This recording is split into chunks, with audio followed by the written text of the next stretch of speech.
The UN Peacekeeping Division has confirmed to the SABC News that the bodies of 18 soldiers killed in eastern DRC are heading to the Entebbe International Airport in Uganda for repatriation to South Africa.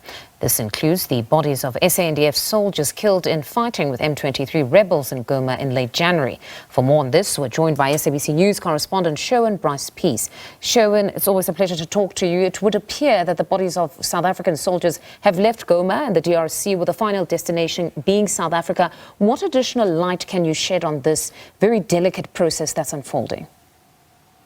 Delicate and complex, certainly, Mfunda. What we do understand is now being confirmed by UN Peacekeeping here at headquarters in New York, that 18 bodies in total, right? You'll recall 14 from the SANDF, 12 associated with the SAMI-DRC mission and 2 with the MONUSCO mission, in addition to 3 Malawian soldiers who have also fallen in the Eastern Congo in that fighting with the M23, and a Uruguayan blue helmet, a UN peacekeeper attached to MONUSCO. So 18 in all. We understand also from reporting confirmed by the Rwandan Broadcasting Agency is that a convoy of UN trucks carrying these bodies left Goma at some point today, has crossed first into Rwanda through a crossing called the Rubavu post that is near Goma in the south.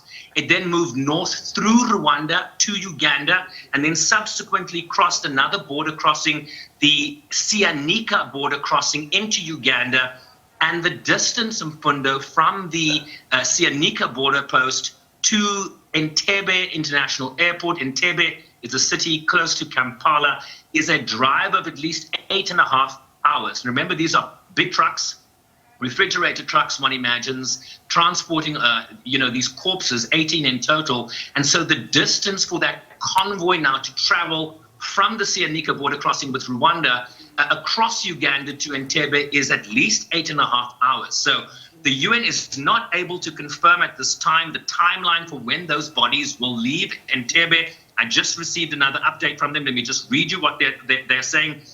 The mortal remains of the 2 RSA, MONUSCO, and 12 RSA SAMI-DRC soldiers have been transported by road from Goma to Entebbe, Uganda. The timeline to arrive in South Africa cannot be confirmed at this time, due to the ongoing conflict in the eastern DRC, leading to the M23 capturing and closing down the airport in Goma.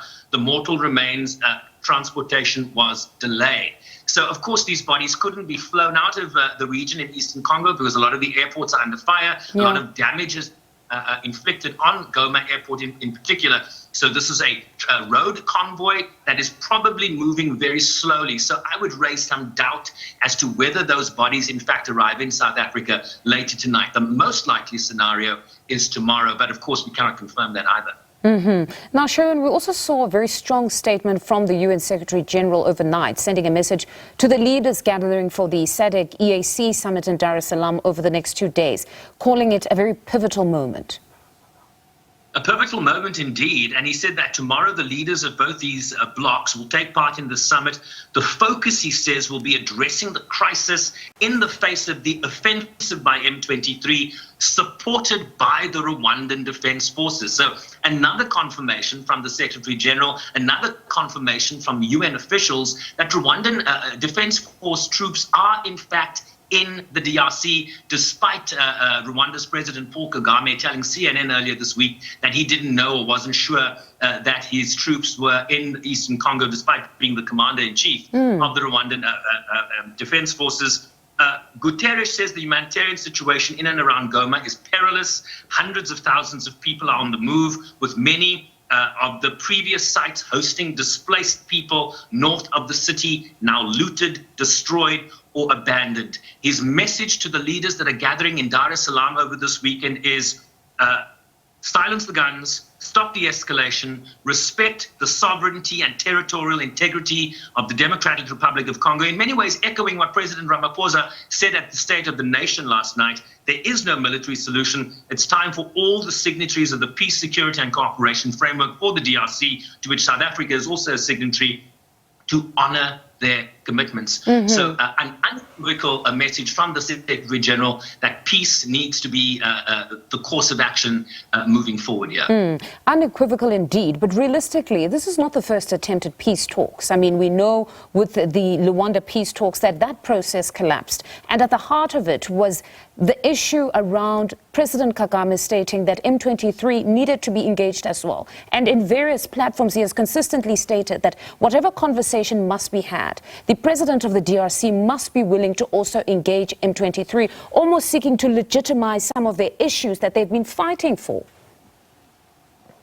Right, and the Rwandans have also said that this is an internal conflict, right? M23 are not Rwandans per se. They might have links to Rwanda, but these are Congolese, Tutsis in the main, that the Rwandans certainly believe needs to be engaged by the leadership in Kinshasa. Of course, President Paul Kagame is said to be will make an appearance at the summit over the weekend. Remember, the two have not been able to join in discussion directly since the spiraling and escalation we have witnessed, as will DRC President Felix Tshisekedi. And so the hope is that some common sense from the region, pressure from all the leaders in the region will come to bear on these two leaders in terms of the steps forward. We don't know if the DRC is going to start negotiating with M23. This is what the Rwandans are saying. The DRC government has been reluctant and recalcitrant in terms of engaging what they view as a destabilizing armed group, one of many in Eastern Congo, as you well know, Mfundo.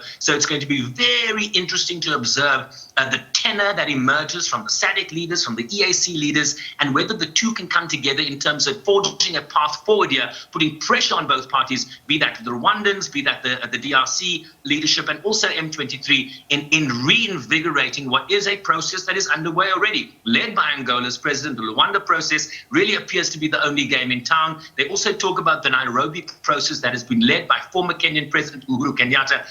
It's going to be about how mediators are able to bring some pressure on the parties so that we can forge a consensus and a way forward here. A lot at stake with this summit. Thank you very much, Sherwin, as always. That's SABC News correspondent Sherwin Bryce-Pease speaking to us there.